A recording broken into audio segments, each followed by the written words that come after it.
우리가 순리를 따라야 돼요. 순리는 뭐냐면 하나님이 창조하신 하나님의 뜻을 쫓아 따르는 순리.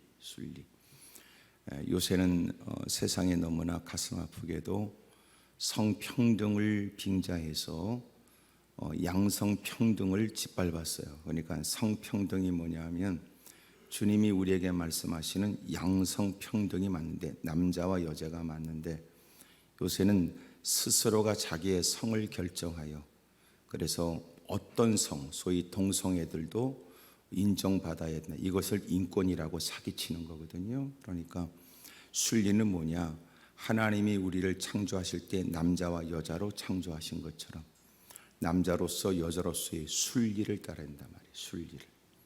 도리는 뭐냐, 이 땅에서 우리가 자식은 부모를 향해, 부모는 자식을 향해, 젊은이들이 또 연장자들이 있으면서 서로가 도리, 서로가 여러분 존중히 여기는 그 도리가 있어요. 도리.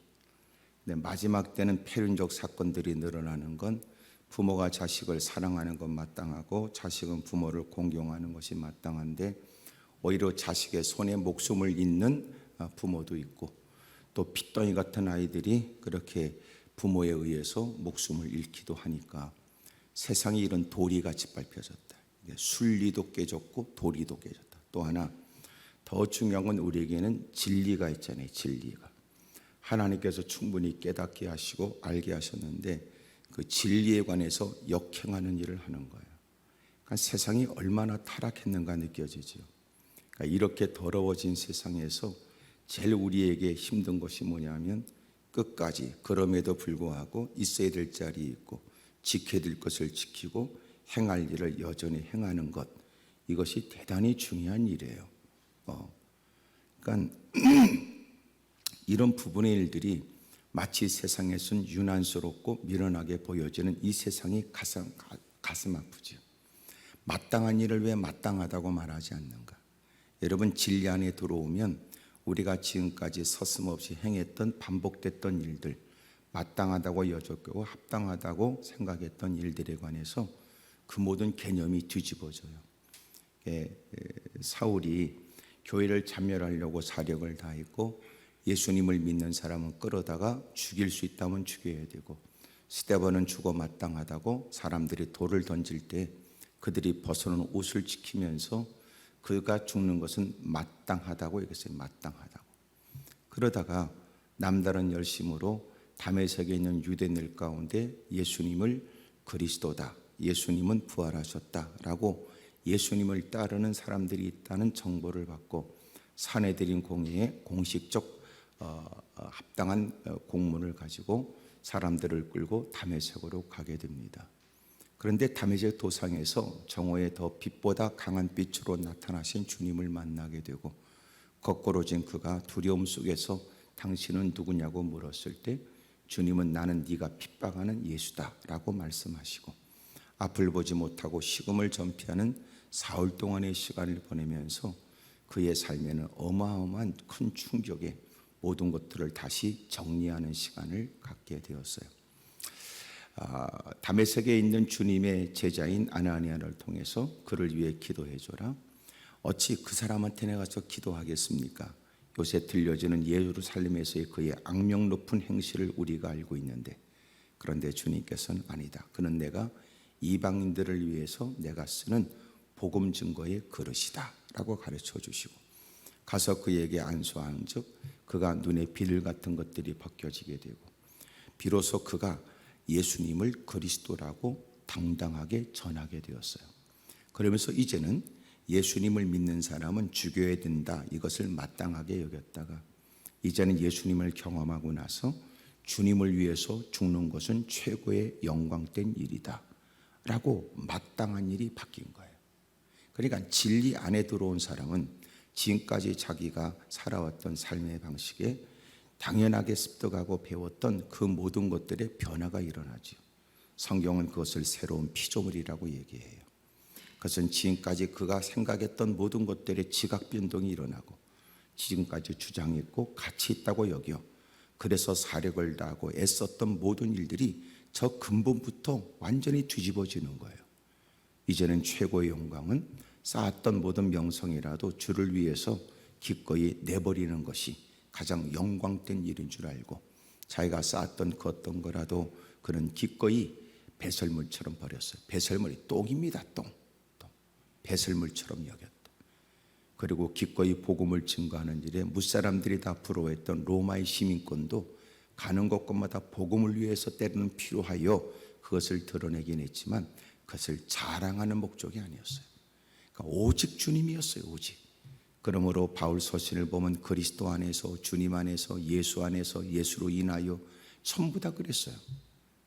그러니까 그가 지금까지 마땅하다고 여겼던 것이 바꿔진 거예요. 교회 안에 들어왔으면 교회 들어오기 이전에 마땅하고 당연하다고 여겼고 흥분과 감정에 휘말렸던 그것이 바꿔져야 돼요.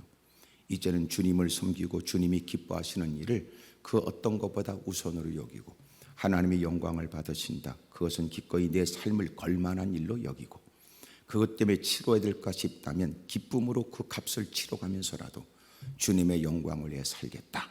이것을 이제는 마땅한 일로 여겨야 돼요.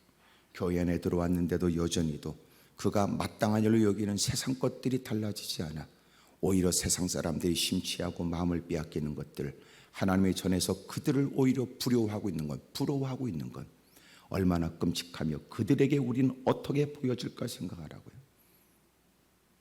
그들 역시 우리를 부러워하진 않겠지만 우리 역시 그들을 부러워하지 않고 그들이 의아스럽게 여겨지는 그들이 모든 걸 누려도 갖지 못한 평강과 미소와 즐거움이 우리에게 있다면 그들은 이 모습에 그들은 당혹하게 여길 거예요. 그것이 가는 곳곳마다 드디어 입술료로 복음을 증거할 때마다 설득력 있는 거 아닙니까? 너무나 가슴 아파요. 순리도 역행을 하고 도리도 짓밟히고 교회 안에서 그 어떤 거가 구분된 것 같은 교회 안에서도 진리가 외면당하고 있다면 이거는 가장 슬픈 일이다. 그러므로 일상에서 순리가 있고 집구석에서 도리가 있고 그리고 그가 살아가는 삶의 현장에 하나님의 진리가 존중된다. 그래야 가는 곳곳마다 그리스도인이라고 인정을 받지. 요새는 여러분 직분자들은 무지무지 많은데 하여튼 그리스도인들을 보기가 어려운 때 하여튼 이번 기회를 통하여 다시 우리의 신앙을 점검할 수 있는 계기가 되기를 바랍니다. 오늘 하나님께서 우리에게 주시는 다니엘의 말씀인데 다니엘이 어떤 사람인가? 우리가 잘 알고 있는 다니엘서 1장에 있는 뜻을 정하여 그렇게 자신들에게 주어진 느부갓네살 왕의 명령에 의해서 왕족들 가운데 젊은 사람들을 모아 3년 동안 훈련을 시켜서 인재를 등용하려고 하는 그의 정책을 쫓아 다니엘과 세 친구가 교육을 받을 수 있는 기회를 얻게 되었지요. 그런 중에도 그들은 무엇보다도 주어진 기회를 쫓아 어떻게 그들에게 빌붙어서 먹고 살 것이냐 그리고 훗날을 기약할 것이냐 등등의 이런저런 생각하기보다 그들은 당장 그 처지에도 여러분 여전히 하나님을 믿는 믿음의 일들, 신앙의 일들을 우선적으로 생각했고 중요한 일로 여겨서 우상에 드려진 음식 젊은 사람이지만 먹고 싶고 또 먹어야 될 것 같은 형편이라도 우상에 드려진 것은 먹지 않기로 했고 뜻을 정했고 왕의 명을 받들어서 그들을 돌봐야 되는 사람은 난처한 처지가 되었지만 그래도 오히려 설득해 가면서 그런 일에 주님이 은혜를 주어 믿음을 지킬 수 있도록 주님이 도와주세요. 잘 들어보세요. 믿음을 지키려고 그러면 믿음을 지키도록 도와주세요. 그러니까 네가 믿음을 안 지키려고 그러고 지키지도 않는 것이 만약 그렇게 됐다가는 더 큰 화를 당할 거라고 네가 불신적 마음으로 시도도 안 하면서 네가 예측하고 네가 때려치는 거지 해보지도 않았잖아. 11조를 드리면 망한다 그런 개념이 아니고 11조를 드려서 네가 망한 적 있냐? 그렇진 않다. 망할 것 같으니까 네가 안 한 거지. 내가 그렇게 말씀대로 살면 그렇게 되면 고통과 어려움을 당할 거라고 네가 시도도 안 했을 뿐이지 네가 그래서 당했느냐? 만약 믿음으로 네가 행하다가 겪게 된 일이라면 그것은 오히려 기뻐하고 감사할 일이다. 하지만 그가 그렇게 믿음으로 살려고 하는 일에 주님이 개입하여 그가 믿음으로 살도록 하나님이 기가 막힌 방법으로 도와주세요. 그런 경험이 있어요? 그러놓고 우리는 대부분은 그렇게 지금 이 시대에 누가 그렇게 삽니까? 그렇게 살다가 직장 생활에 어려움 당하는 일을 누가 책임집니까? 그렇게 해서 나는 환영받지 못하게 되고 그것이 사회생활에 인간관계에 있어서 나는 큰 어려움을 당할 것 같아서 오히려 그만한 환경이라도 이렇게라도 신앙생활하는 것이 다행스러운 일이 아니라고 떠버리죠. 아니에요. 믿음으로 산다는 걸 뭘까요? 믿음으로 산다. 믿음으로 산다는 것은 하나님의 말씀이 삶의 현장에 적용되는 거예요. 근데 믿음으로 산다고 말하지만 하나님 말씀이 그의 삶에 적용되지 않는 건 그건 믿음으로 사는 거 아니에요. 그래서 예배 현장에서 말씀을 동의하지만 깨닫게 된 말씀은 가정에서도 적용돼야 되고 낯선 사람들 앞에서도 드러나야 되고 예민한 관계성 속에서도 주장돼야 되고 민감한 물질적인 관계성 속에서도 드러나야 돼요. 그게 믿음이에요. 서서히 이런 표정은 부담을 느끼고 있는 것이 역력한데 여러분 이게 부담으로 끝날 일이 아니에요. 영원한 생명과 관련이 있는 일이에요. 그러니까 우리가 지금까지 교회 안에 모여서 우리가 무슨 등산 동호회냐? 그렇지 않다. 우리는 예배가 우리의 삶의 시작이다. 하나님 앞에서 자기를 살피고 들려줄 말씀을 쫓아 그 모든 일상의 모든 일들을 결정하려고 한다. 주님의 가르침이 맞다. 떠도는 많은 말들이 우리를 갈등케 하지만 우리는 하나님 말씀대로 살기로 했다. 그게 우리가 마땅히 해야 될 일이지. 너무나 슬프고 아파요. 그리고 이제는 보세요. 처음에는 말씀을 듣고 마음에 느낀 바에서 눈물이 보이는 듯 뭔가 마음 가운데 자책하고 뭔가 새로운 각오를 하는 듯 보여지지만 안타까운 건 그것이 그 사람이 말씀대로 적용하려고 애쓰면서 그 가운데 역사하시는 주님을 경험하는 일들, 더더욱 믿음은 더 성장해 가면서 견고해지는 모습들이 발전적으로 나타나지지 않으면 100% 그들은 하나님 말씀의 지적이 처음에는 순수한 마음에 회개하고 고칠 것으로 여겨지지만 시간이 지나면 그렇게 말하는 목사가 미운 거예요. 이제는 어떤 마음 들어요?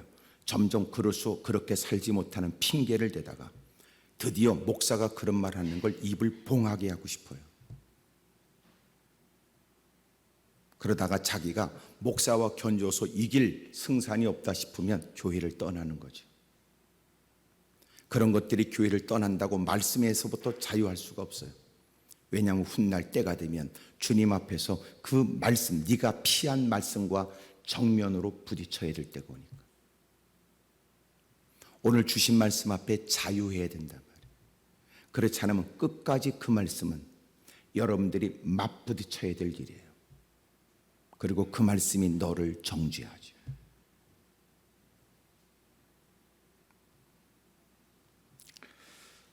마침내 뜻을 정하여 주님을 섬겼던 다니엘, 사드락과 메삭과 아벳느고 세 친구들은 마침내 그 어려움 속에서도 믿음을 지키고 오늘 본문에 보여지는 다니엘은 하나님께서 그에게 탁월한 지혜를 주었고 꿈 해몽하는 놀라운 능력도 그에게 주신 거예요.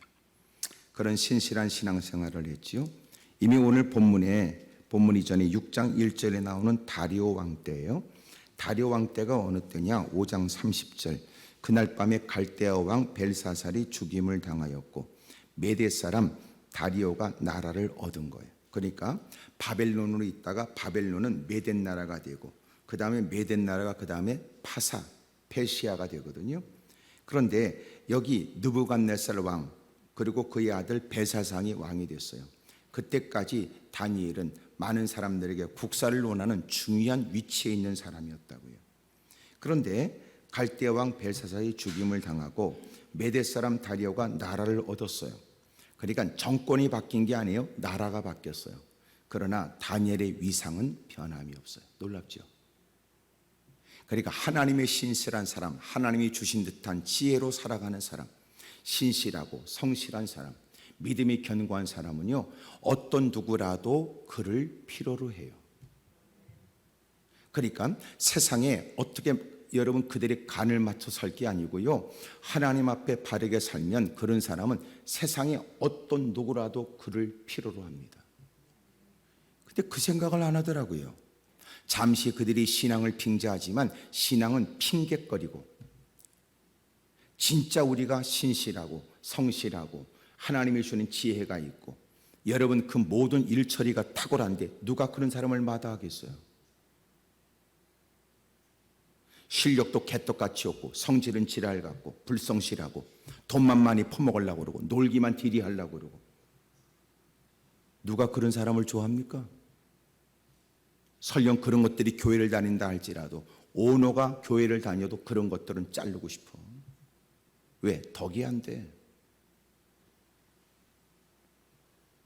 그러니 여러분 완전히 나라가 바뀌었어요. 예? 바벨론에서 메덴 나라가 되고, 그런데도 불구하고 다니엘은 여전히도 중요한 인물이에요. 다리오가 자기의 뜻대로 고관 120명을 세워 전국을 통치하게 하고 또 그들 위에 총리 셋을 두었으니 다니엘이 그 중에 한 사람이에요. 그러니 왕이 총리 셋을 두고 그리고 120개의 돌을 그렇게 관리하도록 했던 겁니다. 3절, 다니엘은 마음이 빈첩했어요. 총리들과 고관들 위에 찌어났던 겁니다. 다시 말하면 왕이 그에게 늘 의지하게 되고 왕과 많은 국사를 논할 수 있는 위치에 오르게 됐어요. 누구와 탁월한 모습을 보이고 있었음을 말하고 있는데, 마음이 민첩한 게 뭘까요? 마음이 민첩한 것은 예리하고 민감하다는 거예요. 어찌 보면 그는 뛰어난 영성과 함께 세상에서도 왕이 건네는 얘기에 누구보다 눈치 빠르게 조치를 했고, 한마디 말을 하면 왕의 의종을 알아서 조치하고, 그런 사람은 곁에 두고 싶죠. 하나를 가르쳐주면 여러분 9가지에 관해서 벌써 창의적으로 그 마음을 살펴 알아서 한다. 얼마나 귀해요. 다니엘은 마음이 민첩하여 총리들과 고관들 위해 아주 탁월했습니다. 왕이 그를 세워서 전국을 다스리게 하려고, 소위 세 사람이 총리가 있는데 그들 가운데도 가장 뛰어난 수석 총리로 세워, 그리고 그에게 모든 일을 맡기고 나라가 운영되어져 왕에게 유익이 되게 하려고 하는 뜻을 갖고 있었던 거예요. 하지만 여러분처럼 반응이 시원치 않아요. 4절에 보니까 이에 총리들과 고관들이 국사에 대하여 다니엘을 고발할 근거를 찾고자 했지만 아무 근거 아무 허물도 찾지 못하였으니 이는 그가 충성되어 아무 그릇됨도 없고 아무 허물도 없음이었더라. 소위 어떻게든지 그가 그렇게 포로 신세로 왔다가 남달리 높은 자리에 올라가고 왕은 그에게 마음을 두어 그리고 많은 사람들 위해 뛰어난 그 어마어마한 왕과 버금가는 권력을 쥐는 그 자리에 오르게 된 것에 관해서 사람들은 싫어했던 거예요.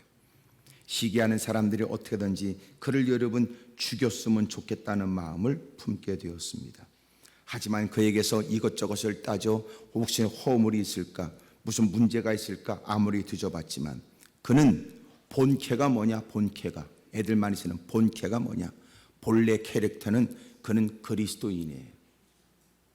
부캐가 뭐냐, 국무총리야. 다르지요. 예?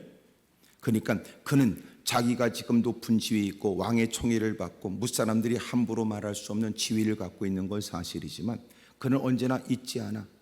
왕이 하사한 거라도 나는 믿음을 지키기 위해서 뜻을 정하여 거부했던 그는, 하나님이 원하신다면 왕의 엄명이라도 그는 하나님의 뜻과 부딪히면 기꺼이 하나님 편을 택하는, 야 네가 높은 지위가 올라갈수록 너는 그 많은 것들을 잃어버리는 게 아깝지 않느냐, 많은 사람들이 다 너를 부러워하는데 그걸 다 포기할 수 있겠느냐. 그는 여러분 침을 2번 삼키면서 3번 삼키면서 고민할 필요가 없어요.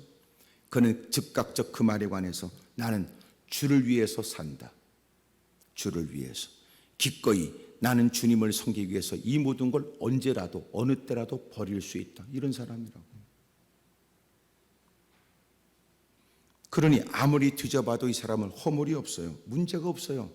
이런저런 법을 걸어서 그를 죽일 기회를 잡았고 사법적으로 그를 어떻게 해보려고 하지만 깨끗했어요. 진실됐어요. 마침내 그들이 머리를 맞대고 그 모함꾼들이 어떻게 그를 넘어뜨릴까 고민하는 중에 그는 일상을 살펴보니까 날마다 하나님께 엎드려 기도했고 믿음의 삶의 사력을 다했고 그 어떤 것보다 주님을 섬기는 일을 우선으로 여기는 그의 행동 양식을, 그의 시간을 보내는 모습들을 날마다 낱낱이 살피면서 그는 하나님과 관련된 것으로 그를 얽매여 그를 죽여야 되겠다고 생각했어요. 그리고 그들은 왕에게 다가갔지요. 왕이여, 이 많은 사람들이 오직 왕만 바라보면서 온 나라가 한 마음이 되어져 왕을 잘 섬기고 나라가 더 견고하게 설 수 있도록 우리가 법을 만들겠습니다. 그리고 법의 내용은 뭐냐? 이제부터는 30일 동안 왕 외에 어떤 신에게나 사람에게 기도하는 사람들, 그들은 반드시 굶주린 사자굴 속에 던져놓기로 했던 겁니다. 하지만 30일 동안 기도하지 말라고 그러면 여러분 걸릴 사람은 누구밖에 없어요. 또 말이 어려운 모양이네. 30일 동안 기도하면 꽉 죽여버린다. 그럴 때 거기에 걸릴 사람은 많지 않아. 여러분 같으면 하나님이 우리에게 그동안 열심히 기도하게 했으니 30일 동안 쉬라고 그러는 거 아니냐? 그런데 다니엘은 이를 위해 목숨 걸고라도 사자굴 쪽에 던져진다 할지라도 기도할 줄을 알았다는 거예요. 그러니까 이런 일에 걸릴 사람이 다니엘밖에 없어.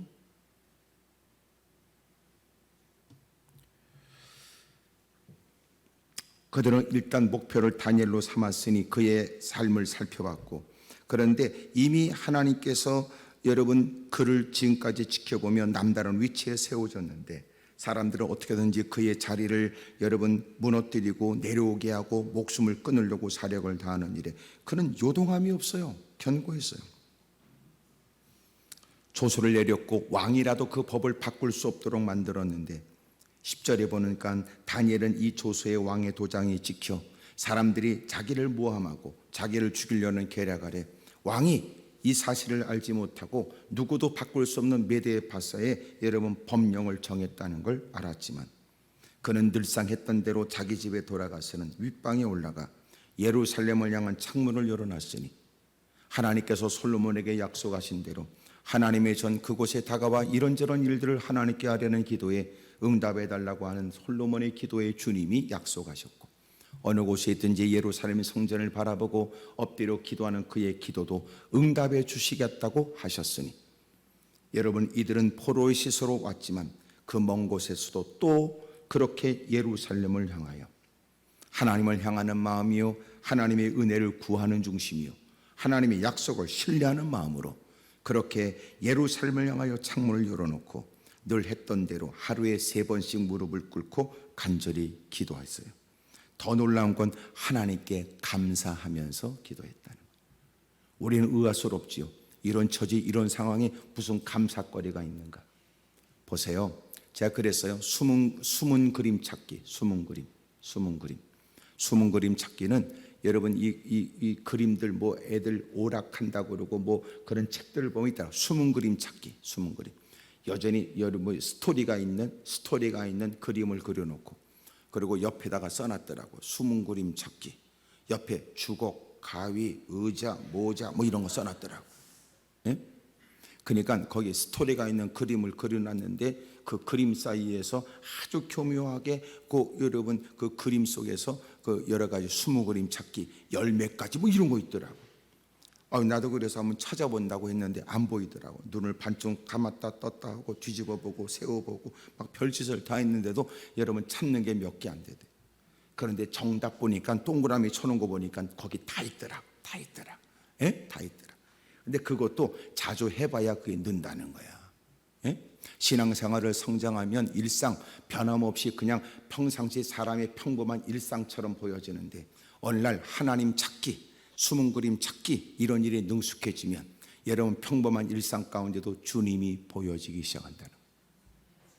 봐라 하나님이 함께 하시는구나 하나님께서 역사하셨구나 이렇게 보여지죠. 숨은 그림 찾기 숨은 단어 찾기 불평과 원망이 가득한 난무하는 많은 말들 가운데도 그는 감사라는 단어를 찾는 거예요. 감사. 여러분 놀랍죠? 다니엘은 그 와중에도 아무리 봐도 감사할 거리가 있을까? 자기가 죽는 줄 모른다는 것일까? 죽기만 당할까? 그 비참하게 굶주린 사자굴 쪽에 던져져서 비참한 치욕을 맞이하는, 그럼에도 불구하고 그에게는 감사라는 단어가 보이는 거예요. 감사. 예? 감사라는. 우리는 지금 아멘도 안 될 만큼 어찌 이런 일이 가능할까 그런 생각도 들지. 그러니까 하나님을 섬기는 남다른 신심이 있는 사람은 남들이 부르지 못한 찬양을 부르고, 여러분 결코 있을 수 없는 감사가 그 현장에서 있다. 신앙생활 그만큼 했으면 그렇게 이제 막 교회 안에 들어와서 낯선 자리에 앉아 주님을 이제 막 섬기는 사람과 구분이 돼야지. 겉으로 보여지는 외적인 모습은 뭐 그렇게 감사할 거리가 있는가 싶은데, 여러분 그는 중심으로 찬양하고 감사한다. 예? 적어도 그것이 장로, 권자, 집사, 목사에게 보여줘야 될 모습이잖아요.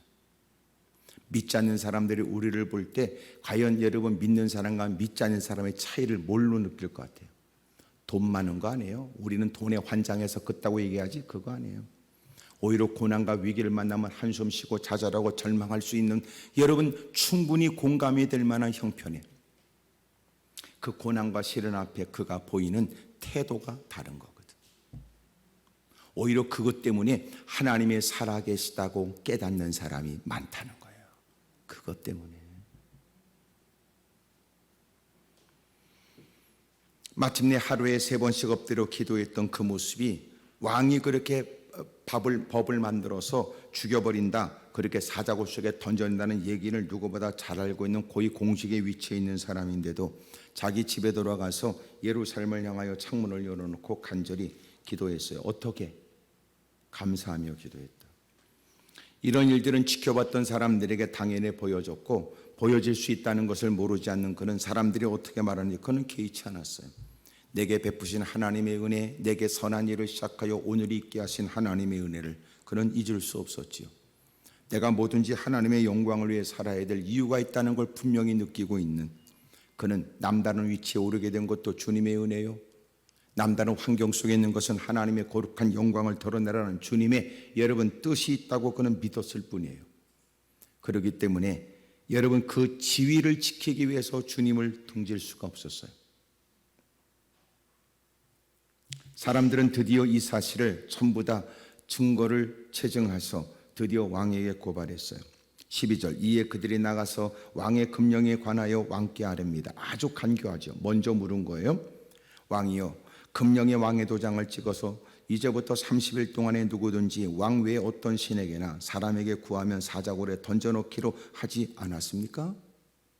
왕이 말하기를, 그 다음 그들이 하는 얘기는 그가 총애하고 사랑하는 다니엘이 그 법을 어겼으니까 죽여야 된다, 그 말하려고 먼저 왕에게 단호하게 그 법을 어떻게 집행할 것이냐를 묻는 거예요.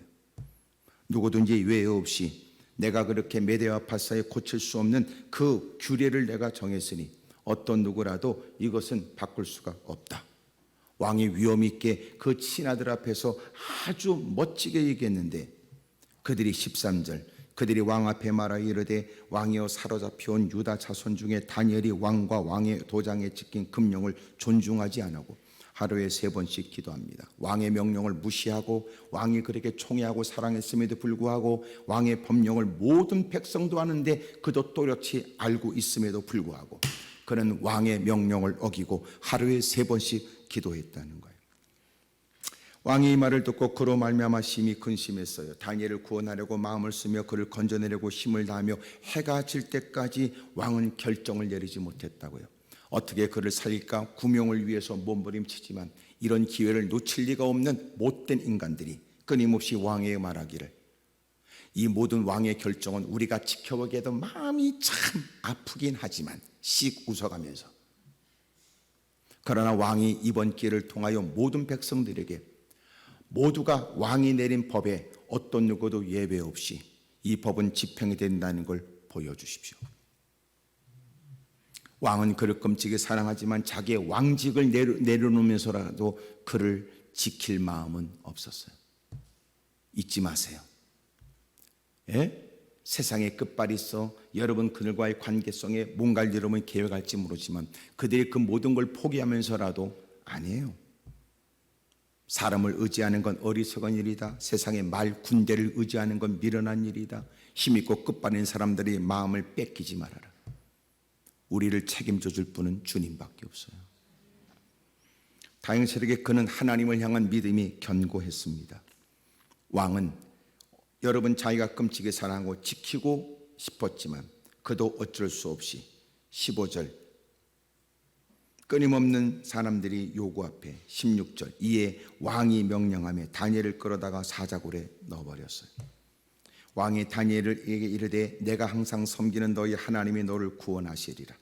이에 돌을 굴려다가 굴오기를 막았습니다. 어떤 누구도 그 굴을 열어서 그를 끄집어내지 못하도록 누구도 그렇게 굴을 막은 걸 뜯어내지 못하도록 왕이 그의 도장과 귀족들의 도장으로 봉해버렸다. 그러니까 이번 기를 통해서 적들은 다니엘을 그들에게서 눈에서 치워버리고 싶었던 거예요. 그리고 기가 막힌 기회가 주어졌다고 생각을 했지요. 왕은 그런 일에 자기가 속았다고 느꼈고 모함꾼들에 의해서 내가 당했다고 느껴지지만 그러나 어찌할 방법이 없어요. 기꺼이 자기가 갖고 있는 왕의 자리를 내놓고 싶은 마음은 없었던 거예요. 하지만 여러분 그는 마음이 괴로웠던 것 사실이에요. 마침내 다니엘을 굶주린 사자굴 속에 집어넣고 그는 왕이 궁에 돌아가서 밤새도록 금식하고 그리고 오락도 그치고 잠도 못 잤어요. 그가 그렇게 고뇌하고 힘들어하고 괴로워하지만 확실한 건 뭐예요? 다니엘을 책임져 주지 못해요. 왕이 지금까지 보지 못한 근심과 괴로움이 있었다. 이것은 여러분 누군가가 말할지 모르지만 그래도 확실한 건 뭐예요? 다니엘을 사자굴 속에 쳐넣어버렸다는 거예요. 내가 나름대로 뭘 했다고 그러지만 겉으로 볼 때는 열심히 애썼지만 그렇다고 해서 자기의 왕의 직분을 내놓고 싶은 마음은 없어요. 그러므로 주권자, 세상에 힘 있는 사람에게 은혜를 구하지 말아라. 여론과 방백들에게 마음 뺏기지 말아라. 그들이 겉으로 볼 때는 우리를 위해서 뭐든지 할 것처럼 보이지만 결정적 순간에는 자기 살겠다고 다 도망가 버리거든. 마지막 때 우리에게 가장 힘든 게 뭐예요? 인간관계가 제일 어려워. 인간관계. 그걸 뛰어넘어야 되는데 쉽지 않아요.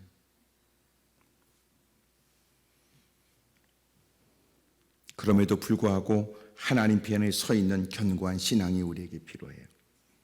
이튿날 마침내 그는 잠도 못 자고 초췌한 모습이 되어져 이른 아침 일어났어요. 그리고 굶주린 사자굴 속에 던져진 그 다니엘에 관해서 그는 너무나 마음이 괴롭고 어떻게 됐을까? 그리고 그는 뛰어가요.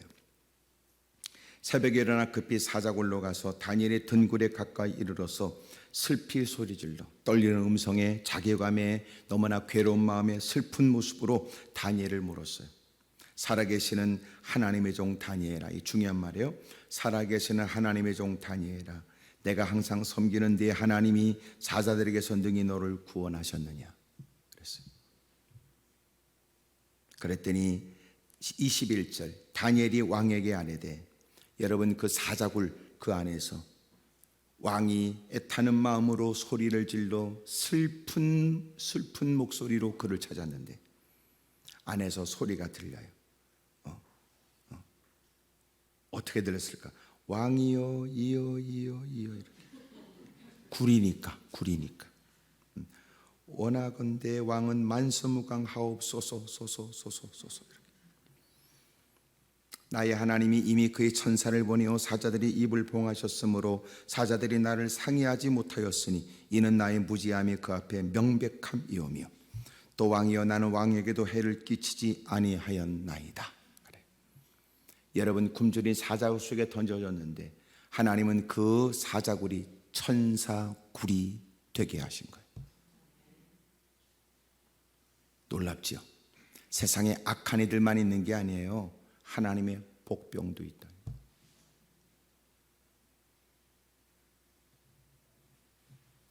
하나님을 믿으면 하나님께서는 알아서 조치하세요. 알아서. 하나님의 눈에 보이지 않는 것처럼 하나님의 기가 막힌 능하신 손길로 하나님이 우리를 건져내시는데 보여지는 것에 의해서 어둠에서는 끊임없이 유혹도 하고 위협도 하지만 그런 중에도 하나님은 보이지 않는 손길로 인상은 더러워도 하나님이 그에게 천사처럼 쓰기도 하고 낯선 사람이지만 하나님이 보낸 사람이 되기도 하고 여러분 상황이 전화위복이 되기도 하고, 하나님은 다양하고 기가 막힌 방법으로 하나님의 사람들을 돌보시고 하나님의 일들이 이루어지게 하세요. 우리가 평상시 믿는다고만 했던 네 믿음을 얘기해봐라. 도대체 너는 뭘 믿는 거냐? 꼭 주둥이는 닭똥집처럼 해가지고 믿습니다 소리만 연발하지 말고 네 믿음을 얘기해보란 말이야. 엉터리 가짜.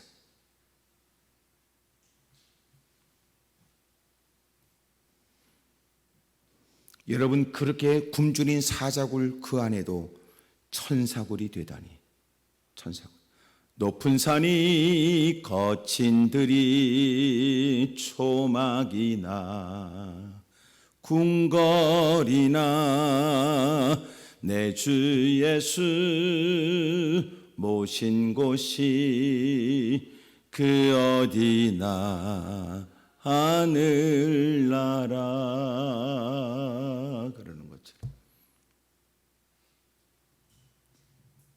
그러니 여러분, 편한 집구석도 지옥같이 되기도 하지만 여러분, 그렇게 아주 척박한 땅도 그 어느 곳과 견줄 수 없을 만큼 천국이 되기도 하신다. 그러므로 세상에 악한 이들이 무서운 게 아니에요. 예? 그런 일에 농락당하지 말라고. 아무리 대적들이 들끓는다 할지라도 하나님은 살아계시니까. 예? 천만인이 다가와도 누구도 우리를 삼키지 못하도록 지키시고, 여러분, 그들이 기세가 등등한 모습으로 덤벼들지만 주님이 우리와 함께하면 여러분, 우리에게 더 이상 다가오지 못하도록 주님이 막으신다. 마침내 반가운 목소리로 들려지는 얘기에 왕이 심히 기뻤고 다니엘을 굴에서 올리라고 명했고, 보니까 다니엘은 굴에서 올라왔는데 그의 몸이 조금도 상하지 않았다는 거예요. 조금도 상하지 않았어요. 하나님이 그를 지키시고 보호해 준 거예요. 어느 곳에 가든지 주님이 함께 하시면 돼요. 그러나 아무리 화려한 것이라도 주님이 없으면 그곳은 지옥이라고요. 우리는 여러분, 화려한 것과 척박한 땅을 우리는 천국과 지옥으로 나누지 그렇잖아요. 천국과 지옥은 주님이 계시느냐 안 계시느냐. 척박한 땅, 물이 없고 길이 없고 거할 집이 없는 광야라도 주님이 함께하면 그 모든 곳에 부족함이 없지만, 세상에 이것저것 다 누릴 수 있는 아주 휘황찬란한 네온산이 있는 도시 생활에도 주님이 없으면 가장 비참하고 괴로운 고통스러운 삶이라고. 천국과 지옥은 주님이 함께 하시느냐 주님이 함께 하지 않느냐지 물질이 아니라 말이에요.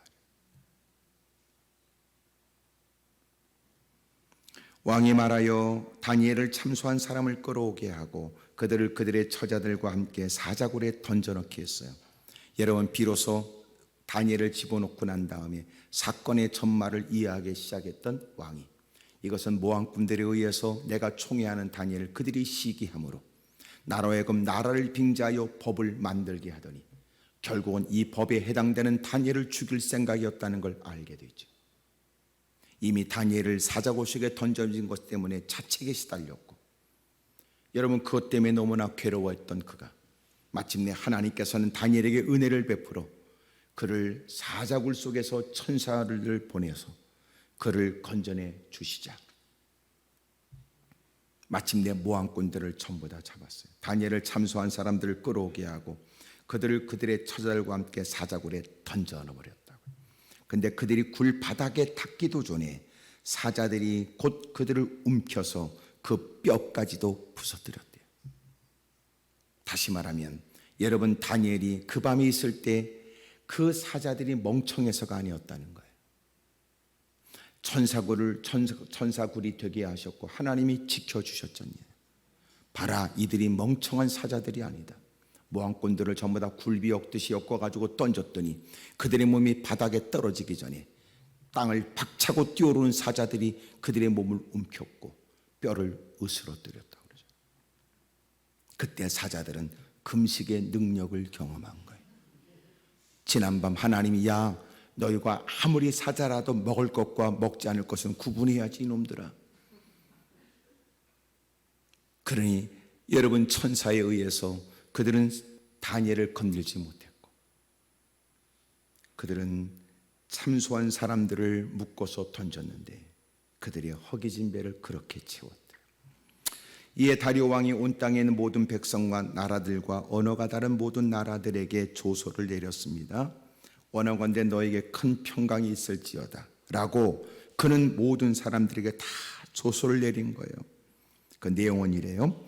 내 나라 관할 아래에 있는 사람들은 다 다니엘의 하나님 앞에 떨며 두려워할지니 그는 살아계신 하나님이시여 영원히 변하지 않으실이시며 그의 나라는 멸망하지 아니할 것이요 그의 권세는 무궁할 것이며 그는 구원도 하시며 건져내기도 하시며 하늘에서든지 땅에서든지 이적과 기사를 행하시는 이로써 다니엘을 구원하여 사자 입에서 벗어나게 하셨습니다 하였더라. 그래요.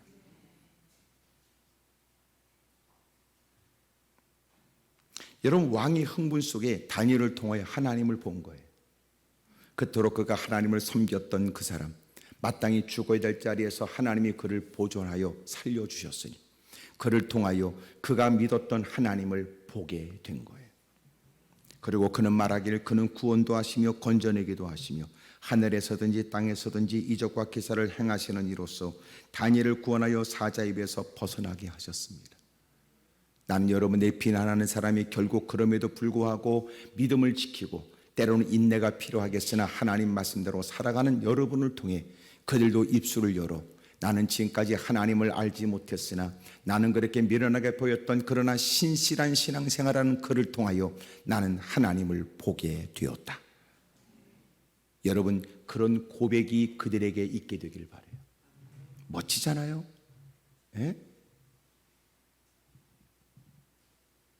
28절, 이 다니엘이 다리오 왕의 시대와, 그러니까 느부갓네살, 벨사살, 그리고 다리오 왕, 그리고 마침내 바사 사람 고레스 왕의 시대까지 형통했다고 그러니까 오랜 세월을 머물며 하나님 전 탁월한 지혜에 모든 왕들에게 존귀함을 받으며 국사를 논하며 정권이 바뀌고 나라가 바뀌어도 여전히 그는 존귀한 사람이 됐다는 거예요. 봐라, 하나님께서는 세상을 지으시고 하나님은 그 모든 사람들을 있게 거주하게 하시며 여러분 모든 경계선을 짓고 그 하나님의 눈길을 끄는 사람이요 하나님이 붓도로 쓰는 사람, 하나님은 그 많은 세월이 지나가도 세상에서 존귀한 자가 되도록 만들어준대잖아요. 엉뚱한 생각하지 말고 주님이나 잘 섬기세요. 옆에 사람하고 다 얘기해. 하여튼 엉뚱한 생각하지 말고 하여튼 우리 신앙생활 잘 하십시다. 그래, 시작.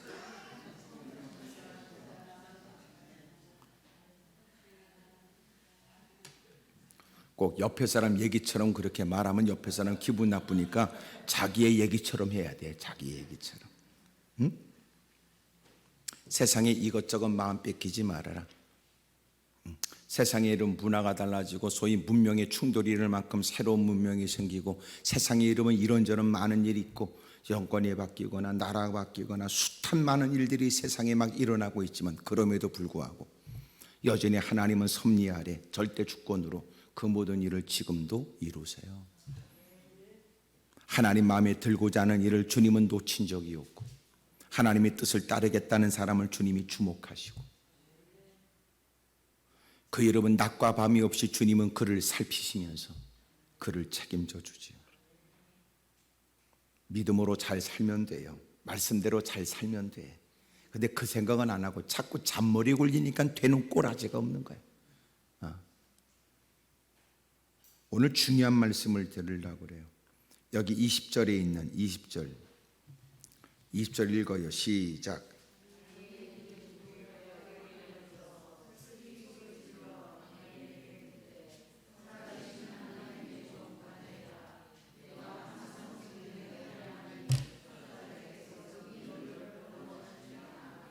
살아계신 하나님의 종 다니엘. 제가 아까 주목하라고 그랬죠. 살아계신 하나님의 종 다니엘. 자, 그 다음에 26절 다 같이 시작.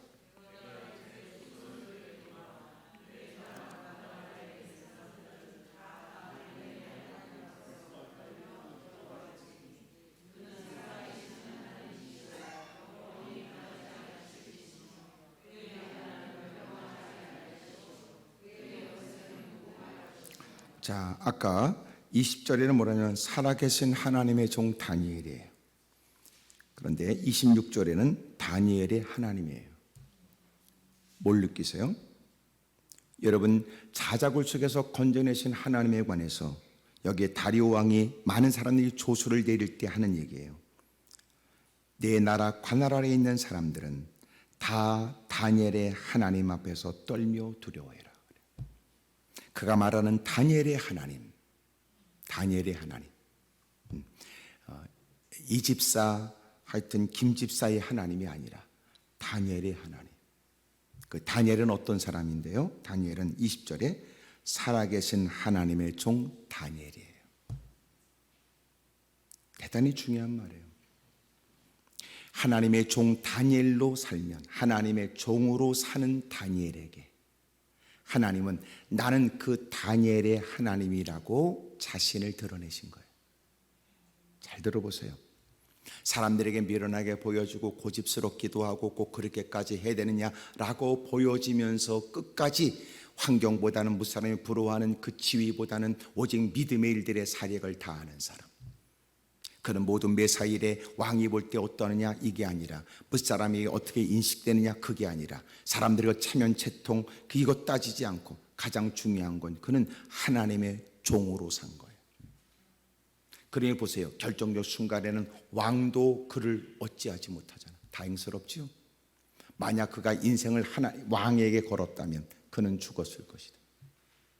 그러나 그는 하나님께 걸었다. 내가 왕을 수종드는 것은 내가 하나님의 종으로 하나님 주는 권세에 나도 존중히 여겨. 그러므로 내가 하나님께서 내게 주신 바 은혜를 쫓아 하나님이 세상을 다 주관하여 하나님이 당신에게 권력을 줬다는 걸 인정하여 내가 당신의 권력 앞에 머리를 조아리는 건 나는 하나님을 믿기 때문에 그렇다. 그러므로 나는 당신에게 충성스러운 신하지만 그러나 나는 하나님의 종으로서 당신을 섬긴다.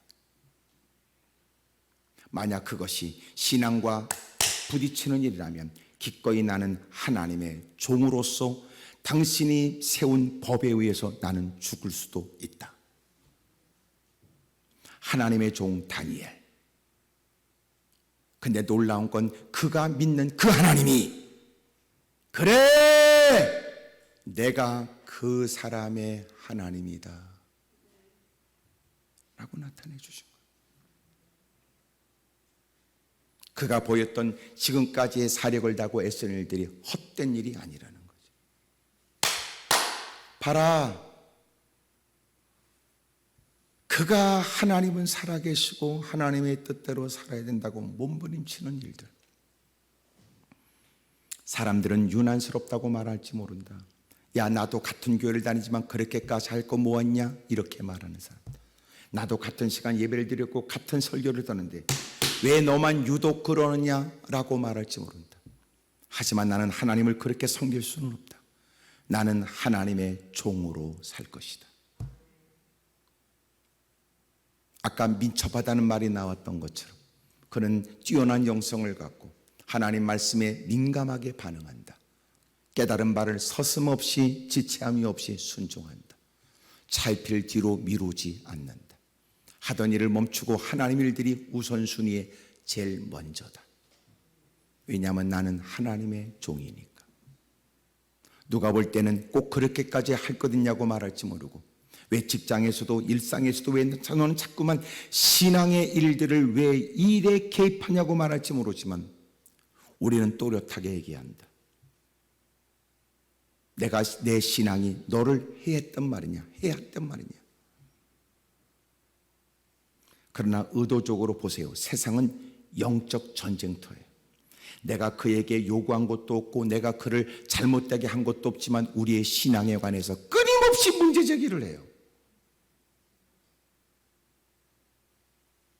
못됐죠?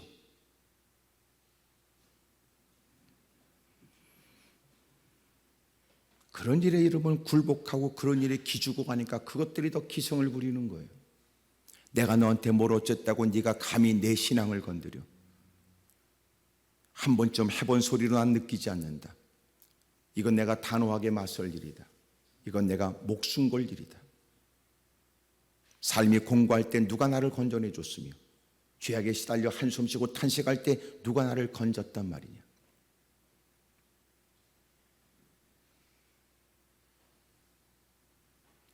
살아계신 하나님의 종으로 살아가는 사람. 그럴 때마다 하나님이 가는 곳곳마다 야, 이 사람은 내 사람이다.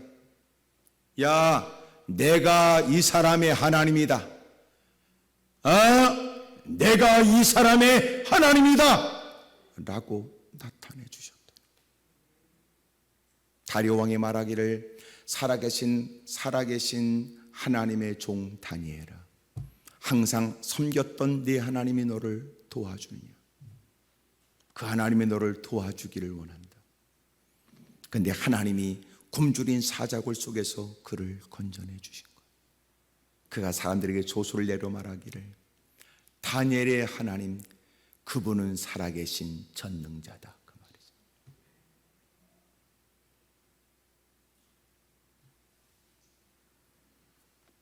저와 여러분도 가는 곳곳마다 여러분 하나님이 우리와 함께 계심을 주님이 친히 나타내심으로 그는 여전히도 겸손하고 온유하지만 누군가는 비로소 우리의 존재를 인식하게 되면 함부로 대할 사람은 아니라는 것도 주님이 알게도 하세요.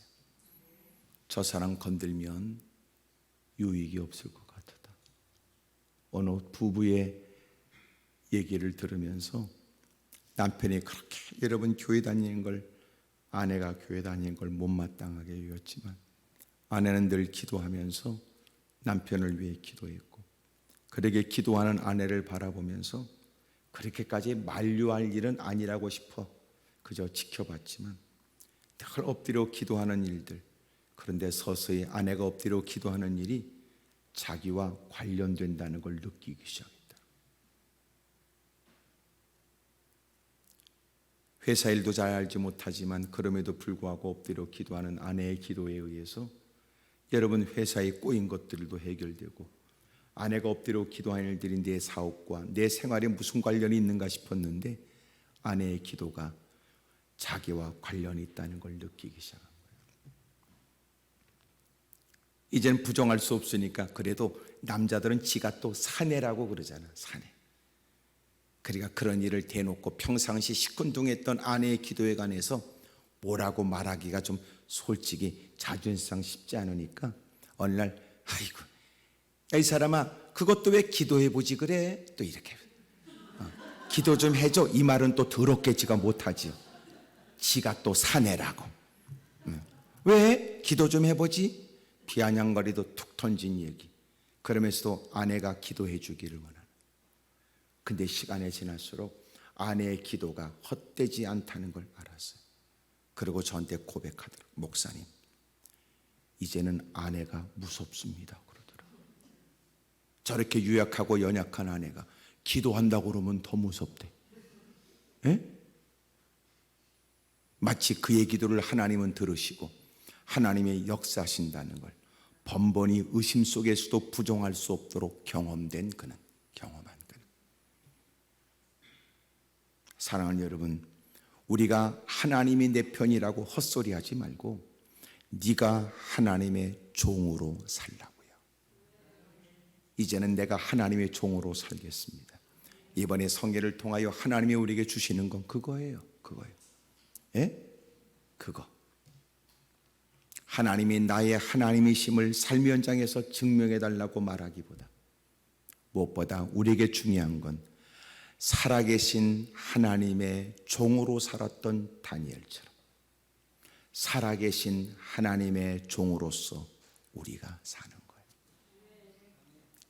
언제나 귀를 기울여 하나님의 작은 음성도 크게 듣는다. 여러분 피곤해 지친 그 밤에도 깨닫게 하심에 자리를 박치고 일어나 무릎을 꿇는다. 그 분주하고 바쁜 중에도 주님의 음성을 놓치지 않는다. 그리고 많은 일들이 산적해 있지만 하나님의 일을 위해서 서슴없이 결정한다. 이렇게 하나님의 종으로 살아가는 삶. 하나님은 가는 곳곳마다 그의 하나님이 되심을 그들조차도 부정하지 못하고 그들조차도 선포하도록 주님이 만드신다. 사랑하는 여러분, 멋지게 사십시오. 할렐루야. 멋지게 사세요. 멋지게. 멋지게 사역하세요. 멋지게. 지난주도 우리 신학생들 훈련을 했어요. 1998년부터 신학생들 훈련을 한국에서 처음 갖게 되었고, 그래서 이번에 여러분 한 25년이 되도록, 그리고 한 3년 동안 훈련을 못했기 때문에 이번에 다시 재개하게 된 훈련이 이번에 44차 44번째 훈련이었어요. 각 신학대학 대학원생들이 대부분 주축을 이루는데 모여서 이번에도 여러분 훈련을 했어요. 저는 강하게 얘기해요. 강하게. 그렇지만 신학생들은 잘 섬겨요. 하여튼 우리 훈련에 오면요, 평상시 못 먹었던 거 다 먹어. 나도 못 먹어봤던 화덕 피자까지 다 줬어요. 우리 화덕 피자, 하여튼 이태리 음식에 하여튼 막 잔뜩 내가, 하여튼 좋은 치킨 다 해가지고 다 먹이고, 하여튼 잔뜩 퍼먹이고 내가. 나는 잘해준다, 잘 섬긴다. 우리는 3박 4일 훈련에 옷도 2장 줘. 옷도 2장. 왜냐하면 우리는 시간을 들여라, 땀을 흘려라, 눈물을 흘려라 그러니까 옷이 젖으니까.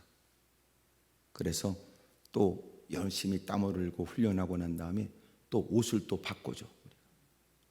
그래서 옷도 2장씩 줘. 본인 부담은 5만 원이야. 5만 원. 그러니까 5만 원은 그들이 합당하게 치룰 수 있는 값은 아니고, 단지 너희들이 뭐라도 값을 치러야. 그래서 제가 지금까지 공짜로 해보니까 공짜는 안 되더라. 공짜로 하니까 벌써 훈련이 임하는 싸가지가 더럽더라고. 내가 너희들도 최소한의 것을 감당해라. 하지만 너희들의 몇 배를 너희들은 누리게 될 것이다. 하여튼 최고로 좋은 간식, 음료, 밥, 하여튼 우리는 이번에도 다 해가지고 돼지고기도 삶아가지고 한 사람씩 반근씩 앵겼어. 반근씩 다 먹어라. 딜이 퍼먹어라. 끄트리 마더라. 하여튼 잔뜩 먹이고 좋은 걸로 먹이고, 제 마음은 너는 귀하다. 왜냐하면 하나님이 너를 부르신 거 아니냐. 하지만 이렇게 우리가 섬기는 건 우리를 호구로 보지 말아라. 호의를 호구로 생각하지 말아라. 우리가 너에게 호의를 베푸는 일을 너희들은 철없이 받지는 말아라. 우리가 무슨 자격으로 이런 대접을 받을까? 하나님께서 거시는 기대를 쫓아 주어진 기회를 따라 열심히 훈련해라. 그리고 가꾸어져라. 그리고 이 땅에 소망적인 인물이 되어져 가는 곳곳마다 하나님의 깃발을 흔들어라. 11월 달 또 미션 리서치로 또 해외 나가는데 또 우리가 일정액을 또 담당하고, 그리고 또 가자. 하여튼 제가 할 일은 덜덜덜 볶자, 도와주자, 기회를 주자. 나는 성도들에게 자꾸 돈 달라고 뜯어가지고 이쪽으로.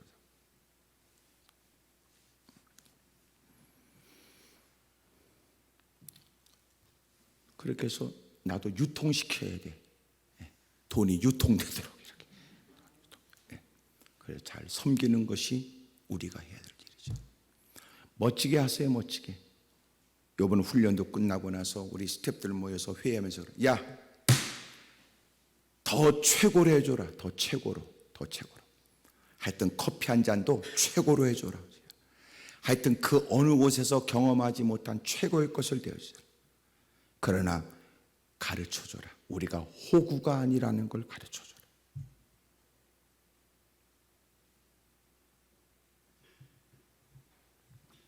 우리 주님 잘 섬기십시다. 이왕이면 멋지게 죄를 하고, 멋지게 주님의 그날을 기다릴 수 있기를 축복합니다. 할렐루야. 제가 기도원 사역하면서 이제 사역을 좀 나도 좀 발전시켜야 될 필요가 있다. 그래서 그런 마음 들어요. 요새 기도는 이제 많이 회복이 되고 많이 좋아져서 하여튼 감사해요. 너무나 감사.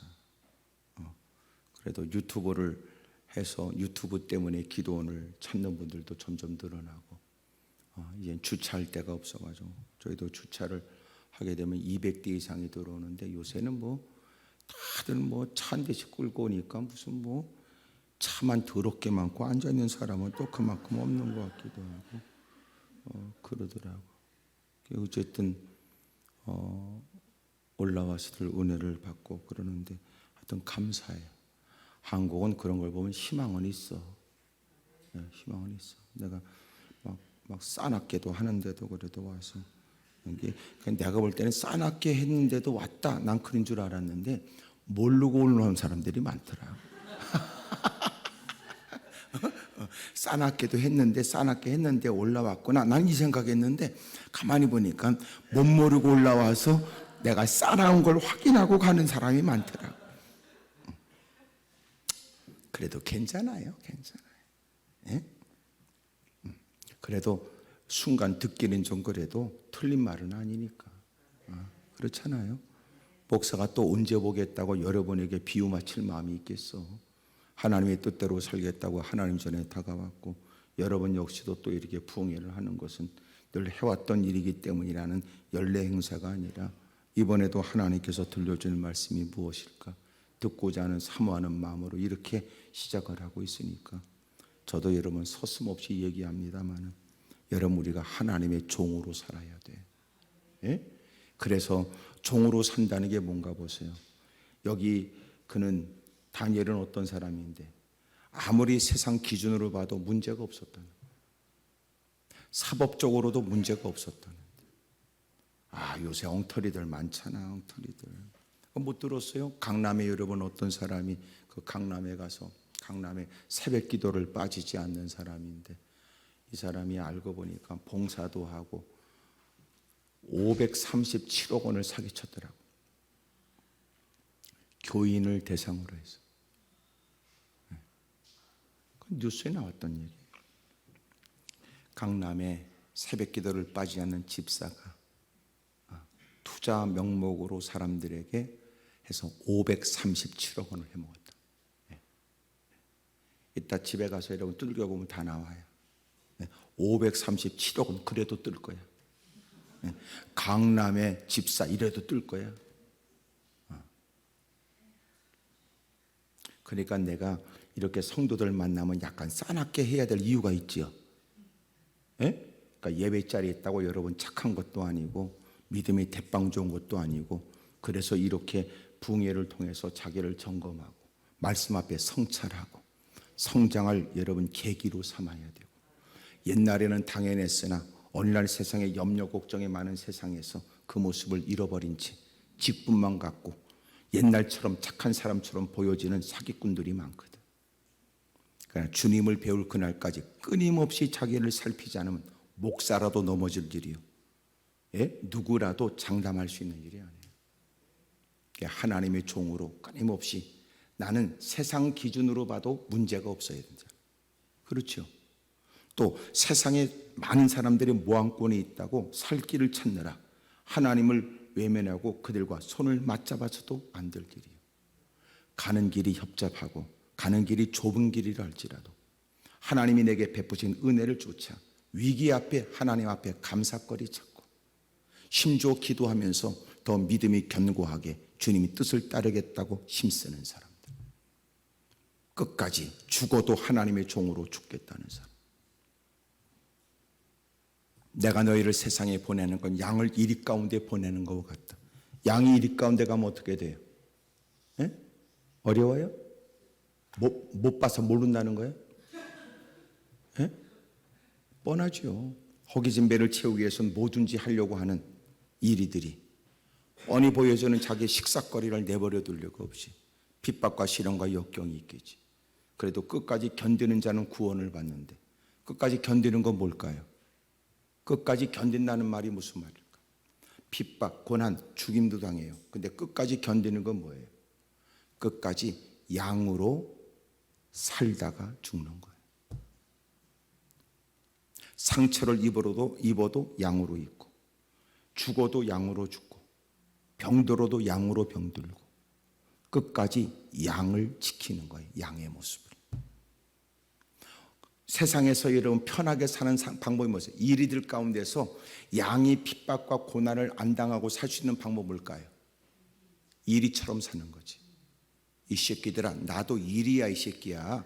그리고 송곳니 보여가면서, 예? 째진 눈구녕 나타내가면서, 나도 너희와 다름. 그러면 여러분 부딪힐 거 없어. 양으로 산다니까 우습게 보지. 근데 끝까지 견딘다는 건 뭐예요? 그럼에도 불구하고 그들에게는 자기 한 끼 식사거리처럼 가볍게 보는 하나님의 종으로서도 그냥 그렇게 사는 거야. 나는 그래도 그렇게 살려고.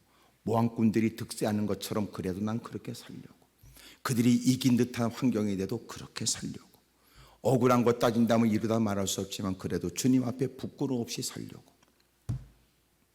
그런 그에게 주님은 내가 이 사람의 하나님이다. 어쩔래? 내가 이 사람의 하나님이다. 누가 그러는 거야? 그러신다. 이토록 하나님의 종으로 살면 위기와 어려움을 만났을 때 여종이 주모의 손길을 기다리고 종이 주인의 손길을 기다림처럼 오직 하나님만 바라보고 믿음으로 사는 그에게 하나님이 하나님의 되심을 나타내 주지. 이번 성회를 통해 하나님, 나는 하나님의 사람으로 살겠습니다. 그런 용기, 믿음이 있게 해주시고 이를 위해 버려야 될 것들에 관해서 과감한 결단이 있고 마땅히 조치할 일에 용기도 있게 해주십시오. 새벽으로 낮으로 저녁으로 여러분을 만나며 같이 말씀을 나누면서 이번에도 우리의 신앙은 더 한층 더 견고해지고 성장할 수 있게 되기를 주의 이름으로 축복합니다.